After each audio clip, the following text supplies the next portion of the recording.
देखो, क्योंकि साहब का रास्ता है तो आडंबर से अलग और दूर, तो इसीलिए बड़ा सीधा सच्चा रास्ता होते हुए और इतना टफ, इतना कठिन कर दिया गया कि बेचारा जीव आज इतना भ्रमित है कि वो ये सोचता है कि अपने कल्याण के लिए हम कहाँ जाएं, क्या करें। तो देखो, ये मैंने पहले ही बता दिया और फिर आपको बता रहा हूं, जो अपना कल्याण करना चाहते हैं तो भजन तो करना पड़ेगा, इसमें कोई दुराय नहीं है। आप कहो कि मान लो बिना कुछ किए धरे ही हम पार हो जाएं, ऐसा तो हो नहीं सकता। बात एक अलग है कि भजन कैसे किया जाए, किसका किया जाए और किसका कर रहे हो, कैसे कर रहे हो, वो अलग का विषय है। लेकिन बिना कुछ किए, क्योंकि मान लो कि हमारे पेट में जब भूख लगती है ना, तो इस पेट को भरने के लिए हमको बड़ी जद्दोजहद करनी पड़ती है। पहले मेहनत करते हैं, काम करते हैं, काम के बाद में मान लो पैसा आता है, चलो पैसे से हम फटाफट खाना खरीद लेते हैं और खा भी लेते हैं। लेकिन जब बनाना पड़े और खुद उसको उगाना पड़े तो सारी चौकड़ी भूल जाओ, क्योंकि उस खाने को किस तरह से मान लो खेत में बनाओगे, कब बनेगा, कब उसको इस्तेमाल करोगे, कब पेट में जाएगा, तब तक तो जीवन समाप्त हो जाए। तो देखो, जहां भी हो, मैं किसी को गलत नहीं कहता, वो ठीक है, लेकिन अब ये सोचो कि हमको आगे जाना है, मुक्ति इसी जीवन में ही पानी है। आगे का कोई भरोसा नहीं है कि आगे हमको 84 में जाना पड़ जाए या किसी मंडल में जाकर के रुक जाएं। तो जहां जाकर के रुक गए तो वहीं रुके रहोगे। कब तक? जब तक वो मंडल रहेगा, जब तक। अब वो महाप्रलय में जाकर के मंडल कहीं खत्म होगा, तब जाकर के आपका जन्म होगा, और वो भी मनुष्य का जन्म मिला, तब जाकर के आप किसी संत को खोजोगे, भक्ति करोगे, आपकी भक्ति जरूर मान लो साथ में रहेगी, फिर वो खुल जाएगी। आजकल यही देखा गया है, जो प्रारब्ध के भक्त हैं तो उनका काम जल्दी हो जाता है और जल्दी उनको पकड़ हो जाती है कि आखिरकार सत्य क्या है। अब जिनकी कम है विचारों की, तो उनको थोड़ा समय लगता है, लेकिन हताश होने की आवश्यकता नहीं है। हताश होने की यूं आवश्यकता नहीं है कि हम अपने को बदल रहे हैं, इसलिए क्योंकि संतों के बताए हुए मार्ग के अनुसार हम अपने अंदर बदलाव ला रहे हैं। अगर हम बदलाव नहीं ला रहे, खाली बातें कर रहे हैं, तब तो चिंता की बात है। क्योंकि साहब ने साफ कह दिया कि बातों के पकवान से पेट भरे ना कोई, और सांपों की पंचायत में जीव लपालप हो। क्योंकि अगर आपको कह दिया जाए कि भाई लड्डू खा लो, बर्फी खा लो, पूड़ी खा लो, ये सब रखा हुआ है आपके सामने, खा लो, तो आप कहोगे भाई खा कहां से ले, को सामने हो तभी तो खा लें, खाएं कैसे। तो इसी तरह से खाली बातों से बात नहीं बनती, शिष्य करने वाला होना चाहिए। बदलना करने का मतलब है जो अपने को बदलना चाहता है, उसकी आवश्यकता है। अपने को बदलना चाहता है, और शिष्य अपने को बदलना चाहता है, और गुरु में ये पावर होनी चाहिए, वो ज्ञान होना चाहिए कि भाई उसको कैसे बदला जाएगा। तो जहां पर वो अटका हुआ है, जहां पर रुका हुआ है, वहीं से वो आगे के लिए उसको बढ़ा देता है। क्योंकि तीनों की आवश्यकता है। जब भी कहा कि गुरु सत्य, नाम सत्य और चेला सत्य, तीनों ही सत्य हों। क्योंकि बताने वाला भी सच्चा तो है लेकिन नहीं बता रहा, ये बड़ी समस्या है। नहीं बता रहा तो भी बात नहीं बनेगी। अगर तीनों में से एक कहीं कमी है तो बात नहीं बनेगी। क्यों नहीं बता रहा, हमारे अंदर क्या कमी है, ये हमको स्वयं पूछना पड़ेगा। मैंने पहले ही कहा, क्योंकि जो पूर्ण गुरु है, सच्चा गुरु है, उसके पास तो वो तो देना चाहता है, भंडार खाली करना चाहता है अपना। क्योंकि देखो वहां पर एक ऐसा यानी वो है कि जितना वो भंडार खाली करता है उतना भरता है। बड़ा उल्टा खेल है। गुरुत्व के पास में जितना वो खाली करता है उतना भरता है। तो वो तो अपने भंडार को खाली करना चाहता है, लेकिन अब लेने वाले में सामर्थ्य न हो तो क्या करें। तो हमको यानी पात्रता बनानी पड़ती है। पात्रता धीरे धीरे करके, जिस तरह से मान लीजिए कि हम जितना चाहते हैं, जितना बड़ा चाहते हैं, उतनी बड़ी पात्र चाहिए हमको। तो हम नाम तो चाहते हैं कि डायरेक्ट हमको परमात्मा का नाम मिल जाए, ना हमको जीव में जाना पड़े, ना आत्मा में जाना पड़े, डायरेक्ट हम परमात्मा में छलांग लगा दें। तो ये तो बड़ा असंभव सा है ना। क्योंकि हम बिना पढ़े और कहें कि हम मान लो जज और डॉक्टर बन जाएं, तो चलो नकल करके या कहीं मान लो रिश्वत देके आप बन भी गए। तो आजकल ऐसा हो जाता है ना, बन भी गए तो लेकिन होगा क्या, आपके हाथों से मरीज मरेंगे। क्योंकि आपको इलाज करना तो आता ही नहीं, फार्मूला आपको पता नहीं है कि दवा का कौन सा फार्मूला कहां पर फिट होगा, तो आप मरीजों को मारोगे। तो ज्यादातर गुरु ऐसे ही मरीज हैं, मारने वाले।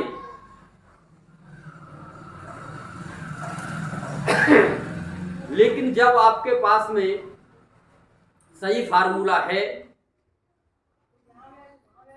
दवा वही है, दवा वही है, सारी दवा रजिस्टर्ड हैं, मेन चीज है फार्मूले की। यानी कौन उस फार्मूले को किस तरह से प्रयोग में ला रहा है। क्योंकि सबके पास में वो चीजें अवेलेबल हैं, मेडिकल पर सारी दवाएं मिल जाती हैं, सबके पास अवेलेबल हैं। लेकिन मेडिकल से डायरेक्ट दवा लाओगे आपने, ला करके खाली नुकसान करके कोई गारंटी नहीं। लेकिन जो एक्सपर्ट डॉक्टर है, जब आपको वो दवा देगा, कितनी मात्रा में कौन सी दवा देनी है, कौन सा फार्मूला बना करके आपको देना है, तो आप उससे ठीक हो जाते हो। अरे दवा तो वही है। तो बात सिर्फ फार्मूले की है, और फार्मूले की है कि मान लो कितना कौन काबिल है। अब इसमें देखो योग्यता, विशेष योग्यता, बहुत सारी डिग्रियां हैं, बनती रहती हैं, किस विषय में कितनी योग्यता है। इसलिए डॉक्टर को एक विषय का विशेषज्ञ बनाया जाता है कि भाई आप हार्ट के हो तो हार्ट के स्पेशलिस्ट हो जाओ, कैंसर के स्पेशलिस्ट हो जाओ, सर्जन के स्पेशलिस्ट हो जाओ। तो एक चीज का स्पेशलिस्ट बनाया जाता है। अगर कोई कहना मैं तो सारे ऑपरेशन करूंगा, सब यानी सबका स्पेशलिस्ट बनना चाहता हूं, तो हर चीज का स्पेशलिस्ट तो परमात्मा था, परमात्मा है, परमात्मा ही रहेगा, मनुष्य कभी नहीं हो सकता। तो आप वहां पहुंचिए, हो जाओगे। लेकिन वहां पर छलांग लगाना इतना आसान नहीं होता, क्योंकि वहां जाकर के जो भी चीजें हैं सब खत्म हो जाती हैं। जो हम पाना चाहते हैं, जो हम करना चाहते हैं, वो वहां है ही नहीं। मां तो सिर्फ जो है वही है। तो अब खाली कह देने से बात नहीं बनेगी। अब इसके लिए यानी जीव से आत्मा और आत्मा से परमात्मा में पहुंचा जाएगा। लेकिन पहले नंबर तो हमको ये पता होना चाहिए कि जीव कहां पर है, कैसा है। अब यहां पर 4 भेद हैं और ये पूरे स्पेस लिफ्ट के पास ही मिलेंगे आपको, और कहीं मिलने वाले नहीं। जिस तरह से कहा कि 14 पिंड 4 हैं जीव, कहें कबीर जैसे छीर में घीव, 4 को बूझे पदय समाई और बिन बूझे 84 जाई, 4 भेद भेदी जो होई, कहें कबीर गुरु है सोई, और 4 भेद का मर्म न जाना, सो गुरु यम के हाथ बकाना। यानी जो 4 भेदों को नहीं जानता वो यानी यम का एजेंट है, यम का कार्य कर रहा है। तो अब ये नहीं है कि एक चीज मान लो एक बार मैंने कोई भेद आपको खोल के बता दिए और आप भी उसको कहने लग गए, तो आप ये समझो कि मैं तो पूरा गुरु हो गया, मैंने तो ये जान लिया कि जो तुम बात कर रहे हो वो तो मैं ही कर रहा हूं। ये साली बातों के पकवान हैं, बदलोगे कैसे? बात बदलने की है। अगर भृंगी है तो भृंगी बना सकता है, भृंगी नहीं है तो भृंगी कभी नहीं बना सकता। जीवन भर आप लगे रहो।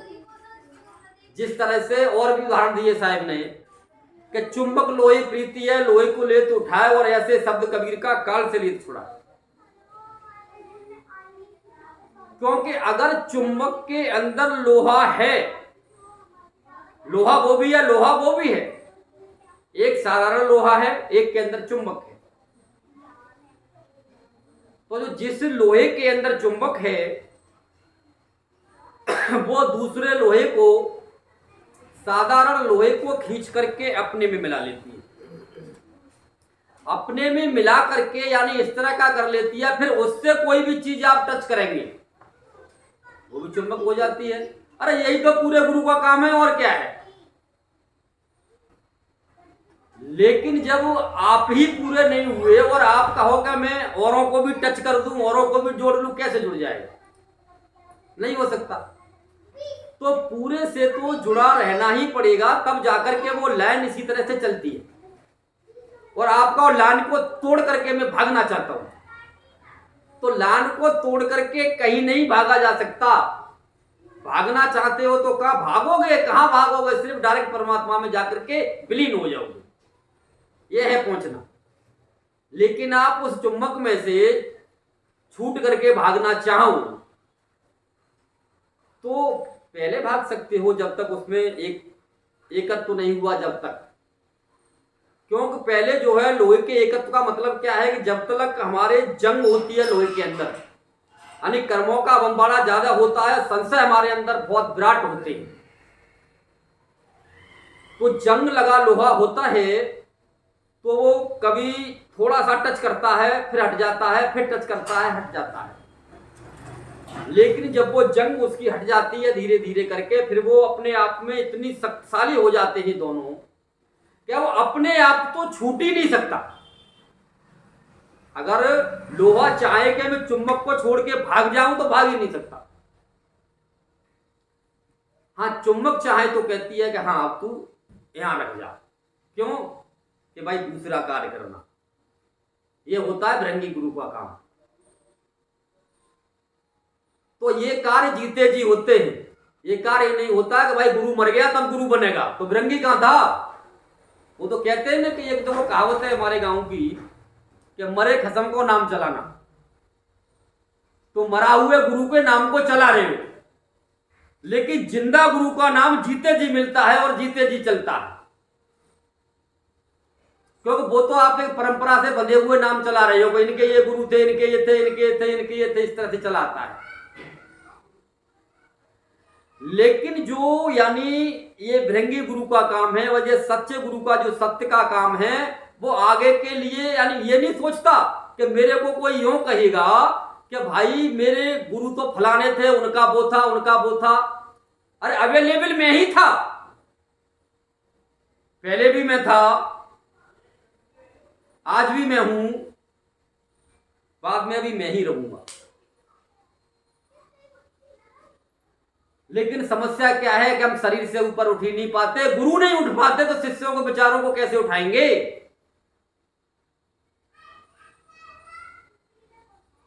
क्योंकि शरीर से ऊपर जब तक हम त्रिगुणातीत नहीं होंगे तब तक ये बातें बनती नहीं। कई बार लोग पूछते हैं कि साहब मान लो कैसे पहचान करें कि मान लो पूरा गुरु सभी चिल्लाते हैं। भाई मैं देता हूं सत्संग, सुनिए, आप पता चल जाएगा आपको कहां लटके हुए हो, कौन क्या है। लेकिन लड़ने झगड़ने की आवश्यकता नहीं है किसी से भी। कल्याण आपको स्वयं करना है और अपना मार्ग आप ढूंढो। नहीं मिलता तो मान लो इस तरह के गुरुओं की तलाश करके और आप आगे बढ़ते चले जाओ। क्योंकि साहब ने साफ कह दिया, करिए गुरुवाई सत्तोर पांचा, जब तक गुरु मिले नहीं सांचा। और 7-5 गुरु करिए लोई, शब्द लखावे गुरु है सोई। अब यहां पर यह बात भी लागू है, कौन सी? कुछ लोग आ तो जाते हैं, आप कह रहे थे जी शब्द को आप लखा देते हैं, हम आ गए आपके पास में, लखा दो।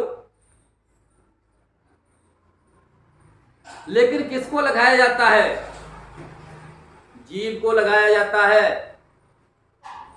जीव को लगाया जाता है, शरीर को नहीं लगाया जाता, मन को नहीं लगाया जाता।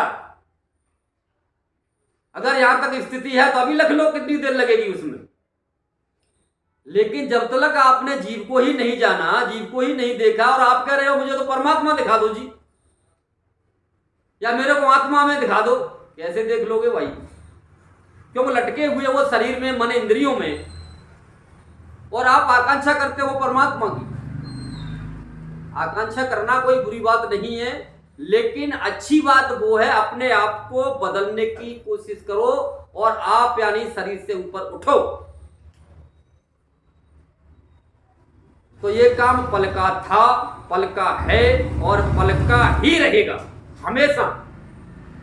क्योंकि साहब ने साफ कह दिया कि सत्ययुग, द्वापर, त्रेता और कलयुग अनुमान, और सार शब्द एक सांच है और सब झूठा गया। यानी सार शब्द को, यानी सत्य ज्ञान को कभी किसी भी युग में बदला नहीं गया, बदला नहीं जा सकता कभी भी। वो जैसे उस समय था वैसा आज है और आगे भी वैसा ही रहेगा। तो देखो, जब तक आप खुद नहीं चाहोगे तब तक तो कुछ हो नहीं सकता। तो आपको स्वयं चाहना पड़ेगा। और पहले ये सोचो, सत्संग के द्वारा, शास्त्रों के द्वारा, गुरुओं से मिलके कि आपको चाहिए क्या। अभी तो आपको यही नहीं पता कि आपको चाहिए क्या, और दूसरे नंबर आप उस काबिल हो भी या नहीं। इन 2 चीजों पर हमको ध्यान देना है। हमको चाहिए क्या और उस काबिल हम अभी नहीं है तो कैसे बने, बस इन 2 चीजों पर ध्यान देना है। और ये कैसे होगा? ये होगा सिर्फ यानी सच्चे गुरुओं के सानिध्य से, उनकी सत्संग से। क्योंकि हमारे पूर्वजों ने साफ कह दिया कि बिन सत्संग विवेकन होई, बिन सत्संग विवेकन होई, और राम कृपा बिन सुलभन होई। यानी परमात्मा ने तो बहुत बड़ी कृपा करी। कितनी कृपा करी उसने? पहले नंबर तो आपको मनुष्य का शरीर दे दिया, सबसे बड़ी कृपा ये की।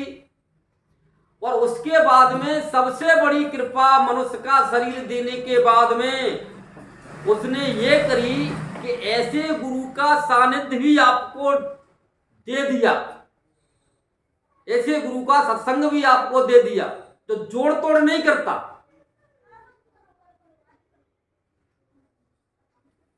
जो 2 टूक सीधी सत्य बात करता है। तो अब आगे का मार्ग तो आपको तय करना पड़ेगा। तो जब तक आप स्वयं नहीं चाहेंगे तब तक बात बनेगी नहीं। तो विवेक का मतलब है, यानी जब आप ऐसा सत्संग सुनेंगे, ऐसे गुरुओं से मिलेंगे, ऐसे शास्त्र पढ़ेंगे,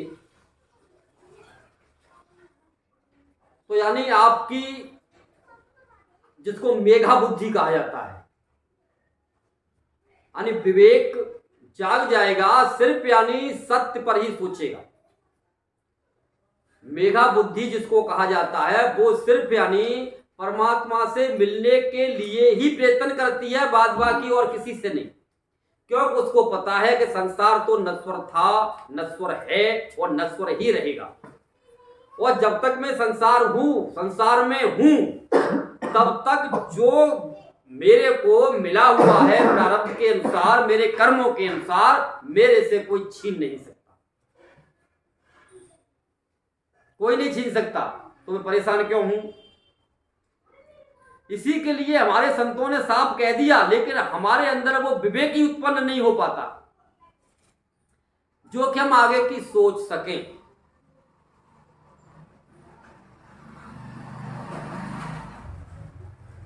हान लाभ जीवन मरण यश अपयश विद्या, यानी ये 6 चीजें किसके हाथ में हैं? विधि का मतलब प्रारब्ध। प्रारब्ध में आपने जो कर रखा है तो वो आपको मिलने वाला है, बस इसमें कोई रद्द बदल नहीं हो सकती।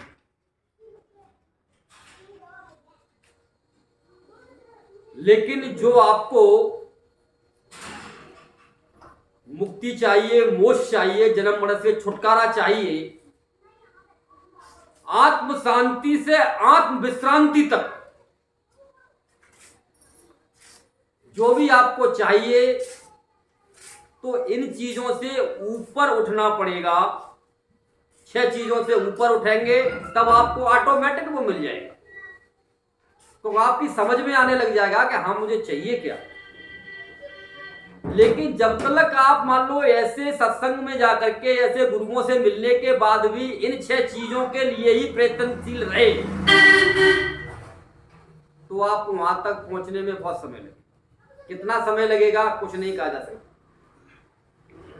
लेकिन मैं कहता हूं 6 चीजों को आज ही छोड़ दो। जो सतगुरु कहना चाहते हैं आपकी समझ में आ जाए, क्या वो क्या कहना चाहते हैं, आपका विवेक जागृत हो जाए और आप आगे के लिए चल देंगे। लेकिन जब तक इन 6 चीजों के लिए ही हम लालायित रहे, तब तक कुछ नहीं, क्योंकि ये कोई आज का नहीं है। ये 6 चीजें जन्मों जन्मों से बंधन में हमको डाल रही हैं, आज से नहीं डाल रही कोई।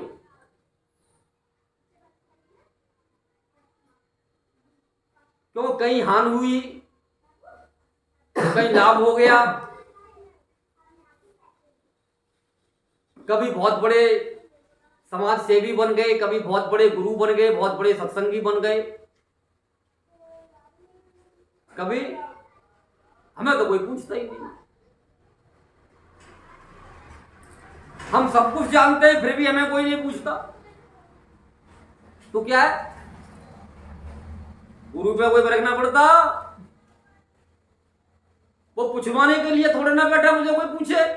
तो पहले बता रहा हूं कि भैया ने, जब तुम वो इतनी ऊंचाई पर बैठा हुआ है कि इन 6 चीजों से हटा करके आपको मां ले जाएगा, मां खींच के लाएगा, तो वो कहां बैठा होगा? कल्पना से भी परे था, है और रहेगा। वो तो वही उसको जान सकता है जो इन 6 चीजों से परे पहुंचा है और अपने में जिसने विश्रांति पाई है, तो उसे पता है कि वो क्या है। बाद बाकी महाराज, जब तो हमारे संतों ने कहा कि जो कोई कहे संत हम चीना, दोनों कान हाथ गए लीना। कुछ लोग कहते हैं हमें पता है मुकेशानंद क्या देता है, वो तो श्वासों का देता है। अरे उसने तो ये दे दिया, वो तो ये क्या देता है। अरे तुम अपनी काबिलियत तो देखो, तुम्हारी काबिलियत क्या है। मैं तो कह रहा हूं पल में कर दूं, 1 सेकंड में कर दूं, लेकिन किसको किया जाता है? किसके सम्मुख होता है? हमारे शास्त्रों को समझो, पहले गुरुओं को समझो। सम्मुख होए जीव मोय जब ही, और कोट जन्म अगनाश है तब ही। करोड़ों जन्मों के पापों को एक सेकंड में खत्म करता है, चुटकियों में। लेकिन किसके? जीव की। जीव सम्मुख होता है परमात्मा के। अब आप कह रहे हो कि मैं तो भैया 5 फुटा हूं, तो 5 फुटा के साथ में 5 फुटा का सम्मुख हो जाता है। कर लो बात, है कितनी करोगे, लड़ाई झगड़ा कर लो, फिर भी वो बैठ जाएगा आराम से, उस पर क्या फर्क पड़ता है? क्यों? वो कर्मों से परे है, वो करता नहीं है। करता आप हो, करता तो भोगता। वो अकर्ता है। अब वो करता है तो उसे तो कोई लेना ही देना नहीं है। जब तो साहब कहते हैं कुछ लेना न देना मगन रहना, कुछ लेना न देना मगन रहना। और गहरी नदिया नाव पुरानी, गहरी नदिया नाव पुरानी, गुरु चरणों से लिपट रहना। अब गुरु चरण है क्या भाई? पहले नंबर तो बड़े बड़े जो आजकल जिनको हम कहते हैं बहुत बड़े गुरु हैं, उनके तो आपको ये चरण भी ना मिलेंगे, शरीर वाले भी, विनाशी भी ना मिलेंगे, ये भी ना मिले। और जो सच्चा गुरु है, इनका कोई मतलब ही नहीं समझता।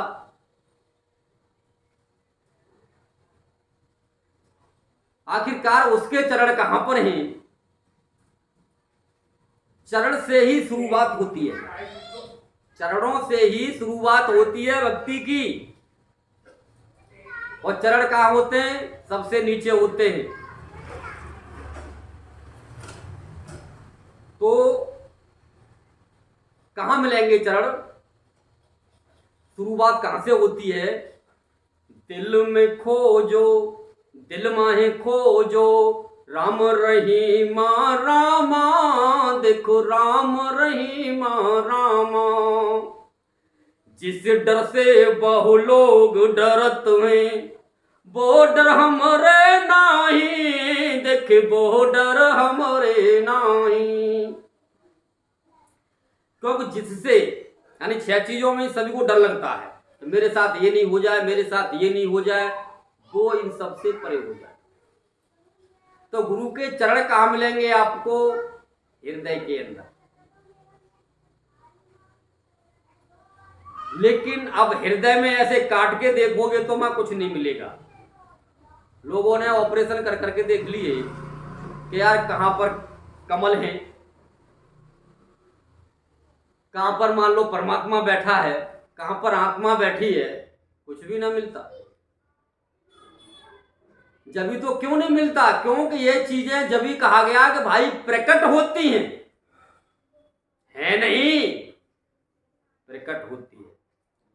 तो जब ही हमारे संतों ने साफ कहा कि है सो तो दिसत नहीं, कितना भी काट लो, कितना भी देख लो, है सो तो दिसत नहीं, ना है सो दिसे नाल तैसी जिंद, तुलसिया संसार को भयो रे मोतिया बिंद। जिस तरह से हमारी आंखों में मोतिया बिंद हो जाता है तो हमको फिर दिखाई नहीं देता, अंधे हो जाते हैं। तो इसी तरह से परमात्मा को देखने के लिए क्या करना पड़ेगा? डॉक्टर के पास जाकर के मोतिया बिंद का ऑपरेशन कराना पड़ेगा। जब ऑपरेशन हो जाता है तो हम देख सकते हैं। तो इसी तरह से जो हमारा सच्चा सद्गुरु है, तो अपने को दिखाने के लिए, यानी सत्य की बातें, सत्य का नजारा, सत्य के अलावा कोई और न दिखा सकता है, न दिखा सका है, न दिखा पाएगा।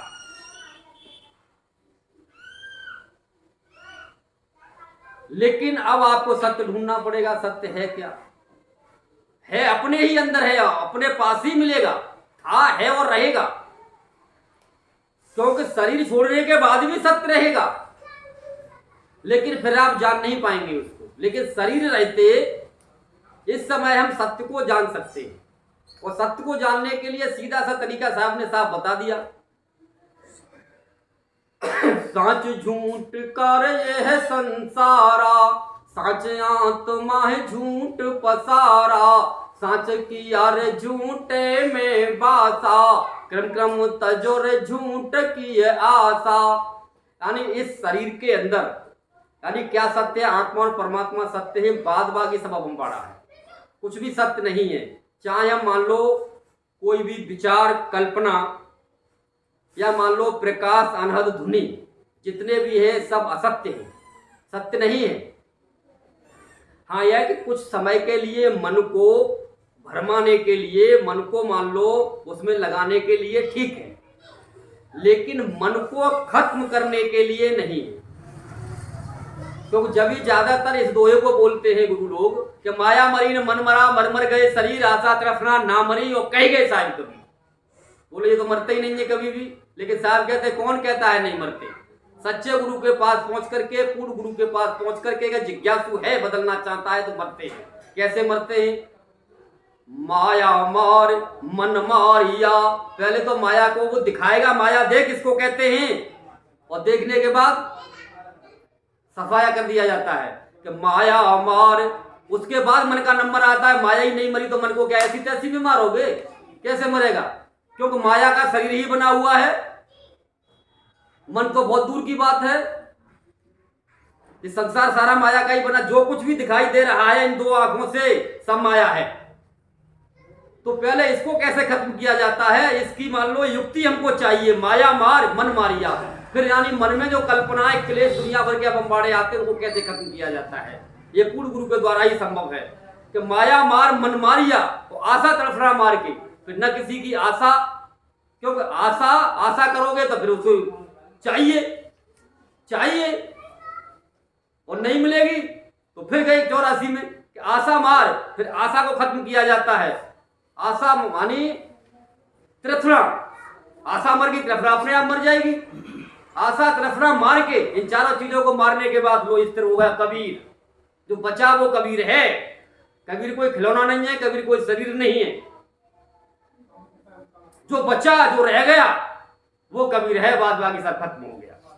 तो अब देखो एक पॉइंट में देकर के सत्संग को समाप्त करता हूं कि जिस तरह से जो भजन लोग बता रहे हैं, यहां पर बताया गया, पिछली बार बताया गया था, और जगह भी मान लो बहुत जगह मिल जाएगा, तो मैंने बताया तो मिल जाएगा, ऐसी बात नहीं है कोई नहीं मिल गया। तो लोग क्या कहेंगे, यार जब मुकेशानंद दे रहा है उसने, ये तो मैं पहले से ही देता हूं, ये तो मैं पहले से ही देता हूं, लेकिन अब मैं जो बता रहा हूं अगर माई के लाल हो, अगर कुछ है आपके पास में तो इसे खोल के दिखाओ। चार चीज हैं, चार चीज कैसे प्रकट करोगे? अलग अलग करो इन चारों को। अधर तत्व मेरे सबद निवासा, ताई में जीव करे जोर बासा, अब है द्वार हो गया वेर जाई, माना है लागे देखो काल कसाई। ये तो बता दिया कि जीव वहां पर रहता है, लेकिन अब इन चार चीजों को कैसे प्रकट करोगे? यानी अधर भी है, तत्व भी है, और शब्द भी है, और जीव भी है। ये चार भेद है। अभी क्या किया, एक ही तो बताया और उसी में और आ गए। भाई गुरु अथाह था, अथाह सागर उसको ऐसे ही नहीं कहा जाता। जितने जितने तुम आगे बढ़ोगे उतना उतना वो आगे बढ़ता जाएगा। लेकिन जब तक तुम, हाँ ये उसकी खासियत है कि जब तक तुमको पूरत्व में नहीं ले आएगा तब तक वो पिछाई नहीं छोड़ेगा, क्योंकि पूरा पूरा ही करना चाहता है। लेकिन अभी सारी चीजें बता दूं तो तुम तो कहां पर हो? समस्या तो यह है, पहले तुम तो उस लेवल पर आओ तब तो आगे लेके चला जाए। तो इस धोखे में मत ना रहना कि साहब ये बता दिया तो अब तो गुरु के पास कुछ नहीं है, गुरु तो खाली हो गया। गुरु खाली होकर ही भरता है, तुम्हें भी पहले खाली करता है तब भरता है, और वो तो पहले खाली हुआ फिर भरा हुआ लबालब। तुम्हें पहले खाली करता है तब भरेगा। अब तुम खाली नहीं हो पा रहे तो भरू कहां से? तो उसके लिए खाली होना बहुत जरूरी है। उसी के लिए देखो सत्संग करो, सत्संग करो और गुरु की बताई हुई युक्ति पर चलो, और ये 6 चीजें हैं ऑटोमेटिक छूट जाएगी, छोड़नी नहीं पड़ेगी। यानी हान लाभ जीवन बढ़ा ये सप्यत विदेहात, इनकी चिंता अपने आप छूट जाएगी। वो ऐसा भजन है, क्यों? गुरु की छूटी हुई है, आपकी भी छूट जाएंगी। मेन चीज तो पावर है चुंबक की, चुंबक में कितनी पावर है, चुंबक हमारी शक्तिशाली है, तो तुमको मान लो वो अपने में कितने भी आप कर्म आपके खराब हैं, कितने भी जंग लगा हुआ है, लेकिन जब हम चुंबक से लगे रहेंगे, चिपटे रहेंगे, बार बार उसमें टक्कर मारते रहेंगे, तो वो अपने में हमको कर ही लेगी। चलो इसके साथ ही सत्संग को समाप्ति की तरफ ले चलते हैं। बोलो सतगुरुदेव की जय। नेतृत्वदर्शी गुरु राम कुमार